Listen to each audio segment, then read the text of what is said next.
Hello दोस्तों, तो मेरे चैनल में आप लोग को सहस्र स्वागत है। आज मैं बहुत इंपॉर्टेंट चीज बताने जा रहा हूँ डीसीएलआर के बारे में। सबसे पहले मैं ये जानूंगा कि डीसीएलआर का फुल फॉर्म क्या होता है, इसका मतलब क्या होता है और ये कहाँ पर बैठते हैं, और उसके बाद मैं बताऊंगा कि इनका क्या काम है और आप जो है इनसे क्या हेल्प ले सकते हैं। तो आज बहुत डिटेल से मैं बताने वाला हूँ। तो सबसे पहले मैं दोस्तों बताता हूँ कि डीसीएलआर का फुल फॉर्म क्या होता है। इसका फुल फॉर्म होता है deputy deputy collector deputy collector land reforms land reforms deputy collector land reforms DCLR का ये फुल फॉर्म होता है।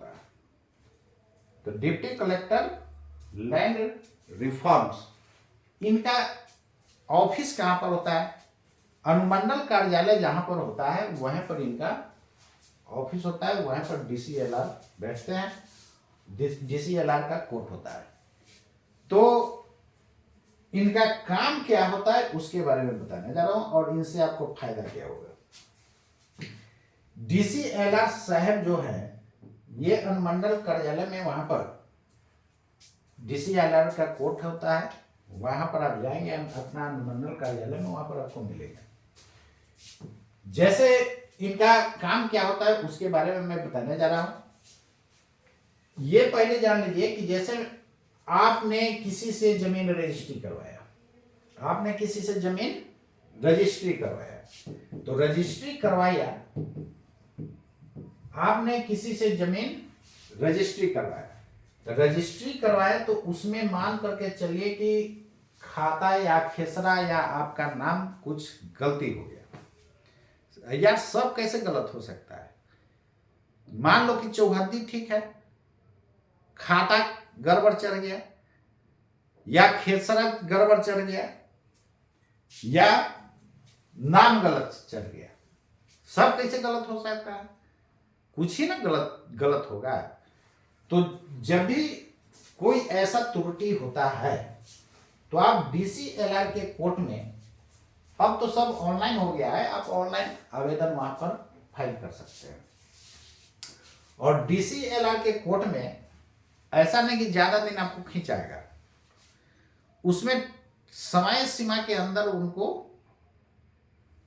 आदेश देना होता है। तो समय सीमा के अंदर आपको आदेश होगा तो वहां फास्ट आपका काम हो जाएगा।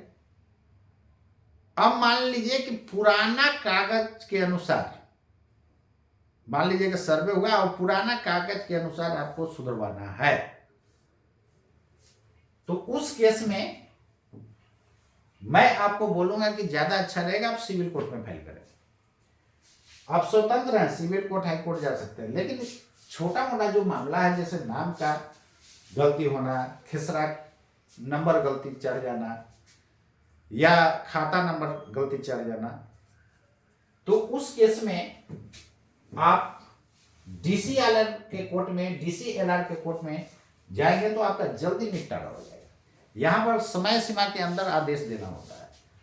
अब आदेश जो है सब ऑनलाइन हो गया, तो आपको सीओ के पास भी ईमेल चला जाता है, सीओ को भी पता चल जाता है वहां से जब आदेश हो जाता है। तो डीसीएलआर कोर्ट में आप ये सब छोटा छोटा जो है, जो भी मामला है आप वहां पर कर सकते हैं। वहां पर आपका जल्दी निपटारा होने का चांसेस रहेगा, जल्दी निपट जाएगा। अब पुराने कागज के अनुसार जब कराना रहेगा तो मैं ऑलरेडी बोल चुका हूं कि आप ज्यादा बेहतर होगा आप सिविल कोर्ट में करें। तो डीसीएलआर का कोर्ट आपको समझ में आ गया होगा कि डीसीएलआर के कोर्ट में जैसे खेसरा नंबर गड़बड़ हो गया या खाता नंबर गड़बड़ हो गया या आपका खेत है और कोई रसीद दूसरे कोई कटा रहा है, कब्जा किसी और के हाथ में है, तो उस केस में भी आप यहां पर जा करके केस फाइल कर सकते हैं। एक वकील के हेल्प से जो है आवेदन आप वहां पर कर सकते हैं। तो वहां से जो है आपको आदेश होगा, वो सीओ साहब के पास जाएगा और वहां से आपको निपटारा किया जाएगा।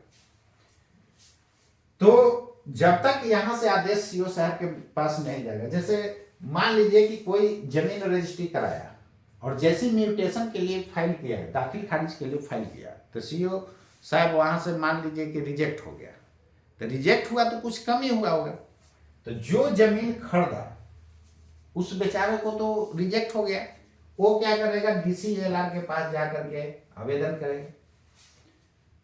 तो डीसीएलआर के पास जब आवेदन करेगा तो जो जमीन बेचा है उसको यहां से नोटिस जाएगा कि क्या कमी के कारण जो है इनका जो है दाखिल खारिज रिजेक्ट हो गया, तो उसको नोटिस जाएगा।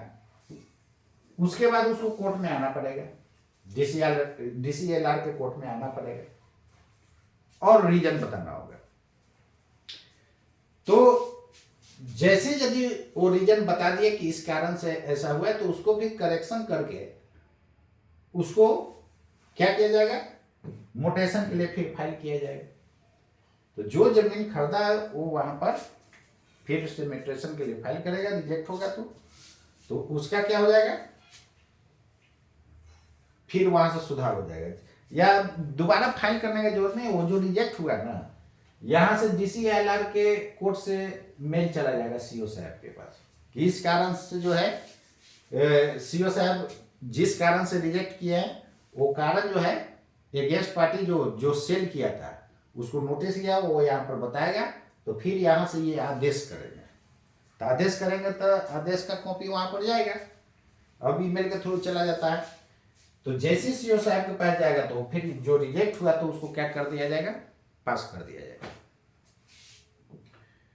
तो उम्मीद करते हैं दोस्तों ये बात आपको समझ में आएगा। या कोई आपका गलत तरीका से जमाबंदी अपने नाम से कर लिया या रसीद कटवा रहा है, उस केस में भी यहाँ पर आप केस एप्लीकेशन फाइल कर सकते हो। या घर में आपका भाई आपको हिस्सा नहीं दे रहा है, बंटवारा का मैटर है, तो उस केस में भी यहां पर आप आवेदन कर सकते हैं। तो आपके साथ जो भी इस तरह का घटना घटता है तो आप डीसीएलआर के कोर्ट से आप हेल्प ले सकते हैं दोस्तों। चाहे आपका भाई हिस्सा न दे या घर में बंटवारा नहीं करे और आपको जरूरी है, तो आप यहां पर आवेदन दे सकते हैं। या आपका जमीन आपका है, कागजात आपका है और कोई दूसरे कोई जो है रसीद कटवा रहा है, अपने नाम से जमाबंदी कर लिया है, उस केस में भी आप यहाँ दे सकते हैं।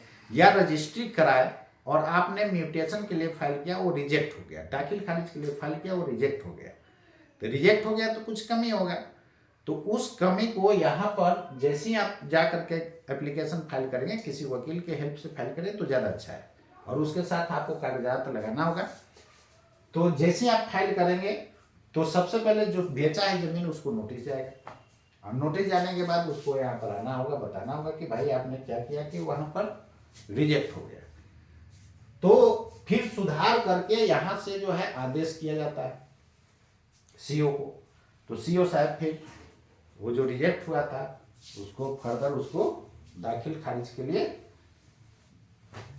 पूरा करते हैं, दाखिल खारिज कंप्लीट कर देते हैं, और फिर उस आदमी के नाम से जमीन हो जाता है।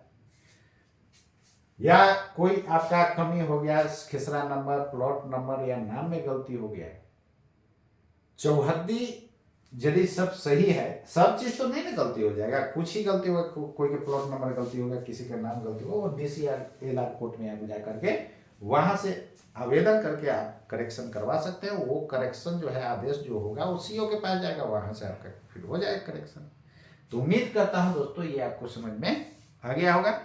तो सबको शेयर कीजिए, सबको पास लीगल नॉलेज होना बहुत जरूरी है, नहीं तो आपके साथ कोई भी धोखाधड़ी कर सकता है। इसलिए दोस्तों लीगल नॉलेज आज के युग में होना बहुत जरूरी है। ये कल युग चल रहा है, मालूम है ना, तो सबके पास लीगल नॉलेज होना जरूरी है। इसलिए सबको शेयर करें ताकि सबके पास हो और धोखाधड़ी से आप बचे, कोई आपके साथ धोखा नहीं कर सकता है।